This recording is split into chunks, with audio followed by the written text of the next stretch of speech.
Estefanía López y quiero darles la bienvenida a este espacio, en el cual conoceremos y aprenderemos sobre una de las tantas aplicaciones de variable compleja. El día de hoy hablaremos sobre su importancia en la óptica. La óptica, como bien sabemos, es una rama de la física que asume la luz como una onda y explica algunos de sus fenómenos que no se pueden interpretar tomando la luz como un rayo. Uno de los modelos que han surgido para interpretar las propiedades empíricas de la luz supone que determinada fuente luminosa crea una perturbación produciendo ondas esféricas en un medio homogéneo, es decir, que dicho medio mantiene las mismas propiedades físicas en cada uno de sus puntos. Observemos lo siguiente. Vamos a proceder a llenar este vaso por agua.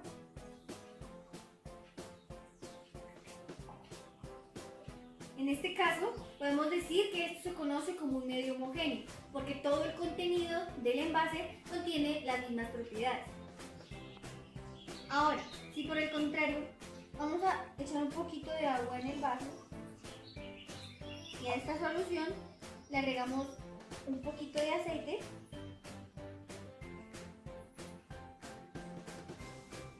podemos ver que las dos sustancias se separan, quedando el aceite en la superficie y el agua en la parte de abajo. En este caso, decimos que es un medio no homogéneo, ya que todo el contenido no posee las mismas propiedades. Este fenómeno se asemeja al comportamiento creciente de las olas cuando el volumen de agua es perturbado. Al hacer un análisis matemático de este modelo, nos conduce a una ecuación de onda unidimensional. Para ello, usaremos las ecuaciones de James Maxwell en electromagnetismo. La ecuación que se está señalando en pantalla se conoce como la ecuación unidimensional de onda. E es la perturbación óptica, X es la dirección de la propagación de la onda, V es la velocidad de la propagación de la luz y T es el tiempo. Ahora veamos que cualquier ecuación de la forma E igual a F de V de T menos X es solución de la ecuación señalada anteriormente. Si derivamos E respecto a X, obtenemos F' de V de T menos X por menos 1, lo que nos queda como menos F' de V de T menos X. Ahora, si volvemos a derivar la ecuación respecto a X, obtenemos F' de V de T menos X.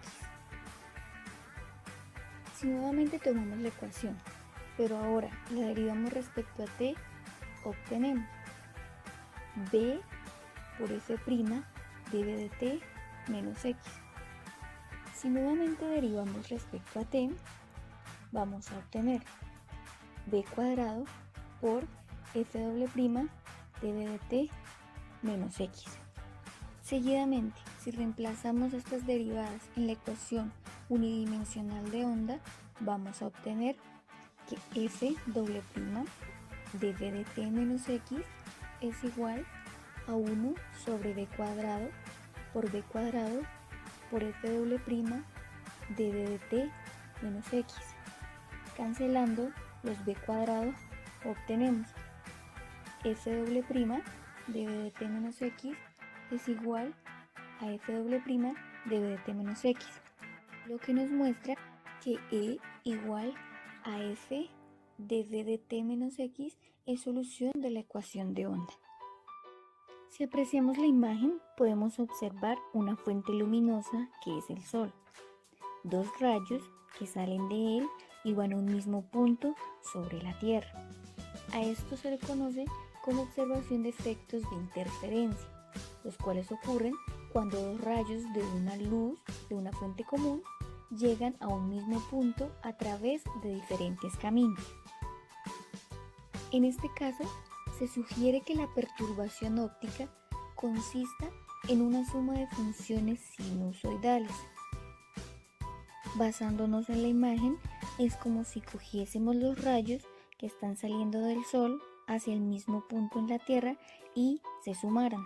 La ecuación E la podemos aproximar por una suma de ondas sinusoidales de la forma a coseno de W por T menos X sobre B más phi, donde A nos representa la amplitud, W sobre 2pi es la frecuencia y alfa decimos que es phi menos W por X sobre B, el cual es el corrimiento de fase de onda. De esta manera, nuestra ecuación inicial nos queda de la siguiente forma: A coseno de W por T menos WX sobre B más phi. Esto sucede cuando multiplicamos el W respecto a T y respecto a X sobre B. Esto implica que nuestra ecuación queda como A coseno de W por T más alfa, ya que alfa era phi, que está aquí, menos WX sobre B, y es lo que tenemos precisamente a este lado. Entonces, podemos designar que nuestro primer rayo que sale del Sol a la Tierra está dado por la ecuación A sub 1 coseno de WT más alfa sub 1, y que el rayo número 2 va a estar dado por la ecuación A sub 2 coseno de WT más alfa sub 2. Ahora, si suponemos que no son dos rayos los que salen del Sol o de nuestra fuente luminosa al punto común, sino son n rayos, la ecuación conformada por la suma de todos estos rayos sería A sub 1 coseno de WT más alfa 1 más A sub 2 coseno de WT más alfa 2 más puntos suspensivos A sub n coseno de WT más alfa sub n. Muy bien, ahora, usando nuestros conocimientos de variable compleja, sabemos que e elevado a la i WT más alfa lo puedo expresar como coseno de WT más alfa más i seno de WT más alfa, en donde coseno es nuestra parte real y el seno es nuestra parte imaginaria. Como la ecuación nos está expresando en forma de coseno, nuestra ecuación general, quiere decir que estamos tomando nuestra parte real de esta representación polar. Es decir, vamos a escribirlo como la parte real de e elevado a la i por WT más alfa, que será igual a coseno de WT más alfa. Ahora, vamos a representar nuestro e elevado a la i WT más alfa de la siguiente manera, como e elevado a la i WT por e elevado a la i alfa, ya que cuando tengo dos expresiones con base igual y potencias diferentes, lo que hago es dejar la misma base y sumar las potencias, y esto de igual forma sigue siendo coseno de WT más alfa. Ahora, si expreso todas las n componentes de nuestra ecuación general utilizando esta representación, obtendríamos lo que estoy señalando en pantalla, es decir, que la parte real de A sub 1 por e elevado a la i WT más alfa 1, puntos suspensivos, hasta A sub n por e elevado a la i WT más alfa n, lo puedo expresar como la parte real de A sub 1 multiplicado por e elevado a la i WT por e elevado a la i alfa 1, y así sucesivamente hasta la enésima componente, que sería A sub n multiplicado por e elevado a la i WT por e elevado a la i alfa sub n. Si nos damos cuenta, el término e elevado a la i WT es común en cada una de las componentes, desde la A sub 1 hasta la A sub n. De esta forma lo puedo extraer como factor común, que es lo que estoy señalando en pantalla. Es decir, que nuestra ecuación va como la parte real de e elevado a la i WT, factor de la suma de las n componentes de A sub 1 por e elevado a la i alfa 1 hasta A sub n por e elevado a la i alfa sub n. Ahora, Como tenemos aquí, habíamos dicho que la parte real de E elevado a la IWT por E elevado a la I alfa. Ya tenemos la parte real de E elevado a la IWT. De esta forma podemos concluir que el E elevado a la I alfa es igual a esta sumatoria. Es decir, que A por E elevado a la I alfa es igual a A sub 1 por E elevado a la I alfa 1 más A sub 2 por E elevado a la I alfa 2 más, puntos suspensivos, A sub n por E elevado a la I alfa sub n. Cuando un haz de luz pasa desde un medio transparente a otro, su trayectoria cambia de ángulo. Este fenómeno, conocido como difracción de la luz, hace posible que los lentes formen imágenes. Por su parte, los espejos forman imágenes aprovechando la capacidad de reflexión de la luz. Se dice que un lente es convexo si es más grueso en el centro que en los bordes. Los rayos de luz que un lente convexo recibe desde algún objeto se refractan al pasar a través de él. La curvatura del lente se diseña en forma tal que los rayos convergen hacia un punto llamado foco. Si un lente convexo se acerca suficientemente a un objeto, actuará como una lupa, produciendo una imagen aumentada al mismo lado del lente. El cerebro, acostumbrado a recibir rayos de luz en línea recta, es engañado por la luz difractada. Se dice que esta es una imagen virtual, ya que no puede ser capturada sobre una pantalla. En el video que se acaba de observar, se puede apreciar el aprovechamiento de la luz y sus propiedades cuando pasa a través de medios, difractándose o reflejándose en el caso de los espejos. Junto con los lentes, lleva a comprender el funcionamiento de los reconocidos telescopios. Tenemos en pantalla la imagen del funcionamiento de un telescopio. Las imágenes se afectan por franjas de interferencia que aparecen cuando los rayos luminosos incidentes se transmiten y se reflejan en la superficie de las placas de vidrio. Es decir, que por esta parte de acá va a entrar nuestro rayo inicial de luz.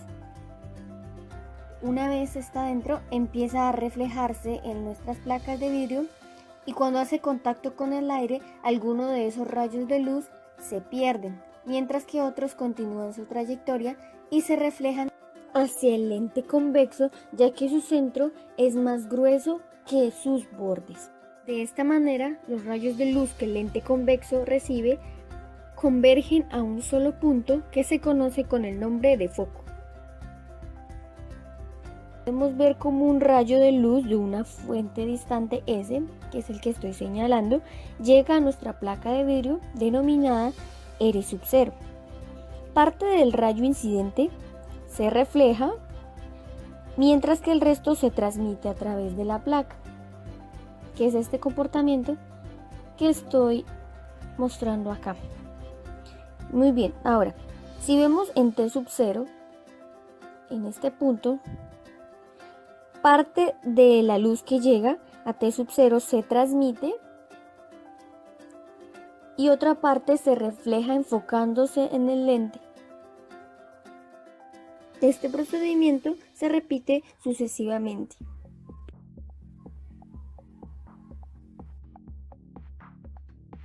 Supongamos que el rayo inicial tiene una amplitud A. Entonces, la perturbación óptica en T sub 0 va a estar dada por esta ecuación. S cuadrado por A por la parte real de E elevado a la IWT. En T sub 1 la ecuación quedaría S cuadrado por R cuadrado por A por la parte real de E elevado a la I factor de WT menos alfa, donde alfa es el corrimiento de fase que surge de los rayos que viajan a una distancia extra durante dos reflexiones. Ahora, en T sub 2 la ecuación quedaría S cuadrado por R a la 4 por A por la parte real de E elevado a la I factor de WT menos 2 alfa. Podemos notar que el R va aumentando en potencias de 2n, es decir, aquí están 2, 4, el siguiente será 6 y así sucesivamente, mientras que el alfa va aumentando en unidades, es decir, en potencias de n. Si queremos calcular la perturbación en t sub n, la ecuación nos quedaría como s cuadrado por r elevado a la 2n por a por la parte real de e elevado a la i factor de wt menos n alfa. La perturbación óptica resultante estaría dada por la sumatoria desde n igual a 0 hasta infinito de a la t sub n, es decir, de todas las anteriores de las que hablamos. Eso es s a la 2 por r a la 2n por a por la parte real de e elevado a la i wt menos n alfa. Tomando la ecuación anterior y aplicamos una de las propiedades de la potenciación a la exponencial, la ecuación nos quedaría como s cuadrado por a por la parte real de e elevado a la i wt por r a la 2n por e elevado a la menos i alfa n. Ahora, si agrupamos el r a la 2n con el e elevado a la menos i alfa n, podemos escribirlo de esta forma, como r cuadrado por e elevado a la menos i alfa elevado a la n. Recordemos que nuestra serie geométrica nos indica lo siguiente, que la sumatoria desde n igual a 0 infinito de z a la n es igual a 1 sobre 1 menos z. Notemos que aquí tenemos un término elevado a la n, es decir, tenemos este término de aquí. Como el trasfondo de todo esto lo que estoy sacando es una sumatoria, yo puedo escribir mi ecuación de la siguiente forma, como s cuadrado por a por la parte real de elevado a la i wt, que es este término de acá, sobre 1, que es este 1 de aquí, menos el z, que mi z en este caso es r cuadrado por e elevado a la menos i alfa. Si tomo solo lo que está dentro del paréntesis y lo multiplico por un 1 conveniente, que en este caso sería 1 menos r cuadrado por e elevado a la i alfa, tanto en el numerador como en el denominador, y recordando que el coseno de alfa se puede escribir en términos de exponenciales como e elevado a la i alfa más e elevado a la menos i alfa sobre 2, si yo despejo mis términos exponenciales voy a tener que eso es igual a coseno de 2 alfa. Una vez haga la multiplicación de estos términos, voy a obtener lo siguiente, que es e elevado a la i wt menos r cuadrado por e elevado a la i wt más alfa sobre 1 más r cuadrado menos 2 r cuadrado por coseno de alfa. En este caso ya se aplicó la propiedad que tengo aquí. Ahora, si tomamos lo que teníamos anteriormente y lo metemos dentro de la ecuación, ¿qué vamos a obtener? Que esto nos queda como e igual a s cuadrado por a por la parte real de todo lo que hayamos hace un momento. Esto yo lo puedo escribir de esta manera, es decir, saco el denominador, lo paso a dividir a s cuadrado por a y dejo la parte real de mi numerador. Recordemos que e elevado a la i wt se puede expresar como coseno de wt más i seno de wt, y e elevado a la i wt más alfa se puede expresar como coseno de wt más alfa más i seno de wt más alfa. Utilizando este hecho y tomando solo nuestra parte real, es decir, solo los cosenos, el coseno de wt y el coseno de wt más alfa, yo puedo escribir mi ecuación de la siguiente manera, como e es igual a s cuadrado por a coseno de wt menos r cuadrado coseno de wt más alfa sobre este mismo denominador. Cuando aplique aquí los cosenos de la suma de ángulos y realice las respectivas multiplicaciones, es decir, lo multiplique por menos r cuadrado,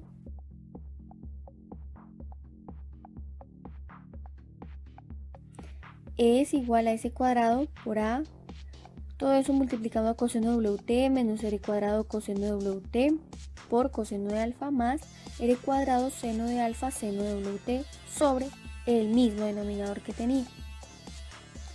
Listo. ¿Esto cómo lo puedo escribir?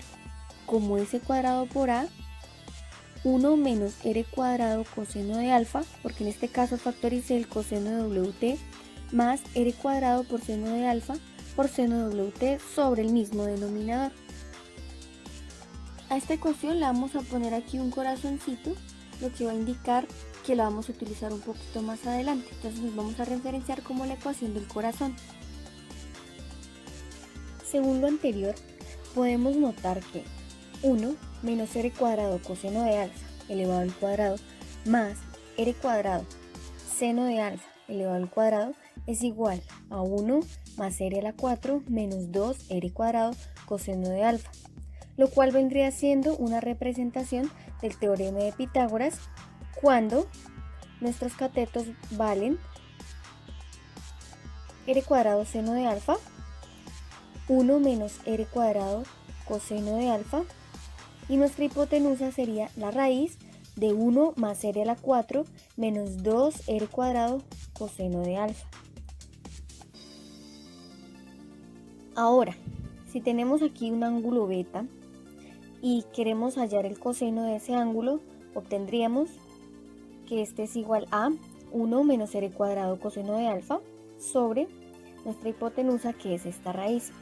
De igual manera, si queremos hallar el seno de beta, sería nuestro cateto opuesto, que es r cuadrado por seno de alfa sobre la hipotenusa, que es la raíz.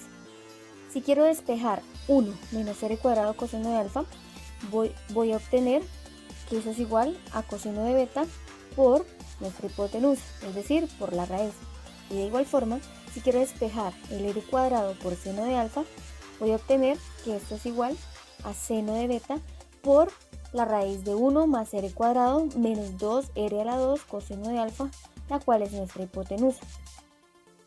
Ahora, si reemplazamos esto en nuestra ecuación que denominamos corazón, vamos a obtener que lo podemos escribir de esta manera, es decir, que es igual a s cuadrado por a coseno de toda esta raíz multiplicado por coseno de wt más el seno de beta por toda esta raíz por el seno de wt sobre 1 más r a la 4 menos 2r a la 2 coseno de alfa. Si factorizamos la raíz, es decir, nuestra hipotenusa, vamos a obtener que esta es igual a s cuadrado por a coseno de beta por coseno de wt más seno de beta seno de wt, y como extraímos la raíz de aquí abajo, nos queda aquí abajo la raíz de 1 más r a la 4 menos 2r a la 2 coseno de alfa, que es igual a s cuadrado por a coseno de beta menos wt sobre el denominador que tenemos aquí, es decir, sobre la raíz. Listo. Ahora, a esta ecuación que tenemos aquí es la que estábamos buscando y la que denominamos como perturbación óptica obtenida. Para finalizar, no me queda más que agradecerles por su atención y comentarles que aquí abajito en la descripción del video podrán encontrar un archivo el cual lo pueden descargar y en él pueden encontrar el paso a paso de lo que se realizó en este video, pero de una forma más específica. Así que muchas gracias y nos vemos hasta la próxima.